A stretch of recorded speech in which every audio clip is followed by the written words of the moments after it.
Welcome to Penrose Learning, where we make understanding easy. In this video, I will show how to program Kia Soul Key Fob Easy Guide. Begin by placing the original key in the ignition and opening and closing the driver door 5 times.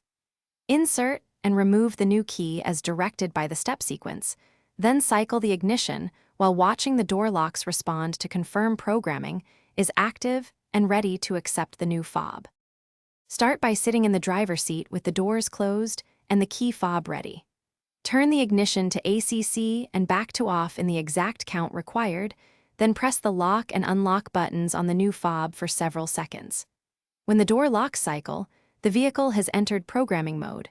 Repeat the sequence for additional fobs and test all buttons to ensure lock, unlock, and panic functions work correctly.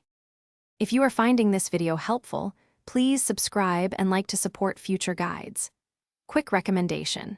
The Shark AI Ultra Robot Vacuum makes busy DIY days easier by handling floors while you focus on programming key fobs, and its voice control adds a fun tech twist. Check the description for the link and other deals, and now let's get back to the video. If programming fails, start by replacing the new fob battery and repeating the exact ignition and button sequence. Make sure every door is closed and the vehicle registers ACC when cycling keys, and avoid skipping steps.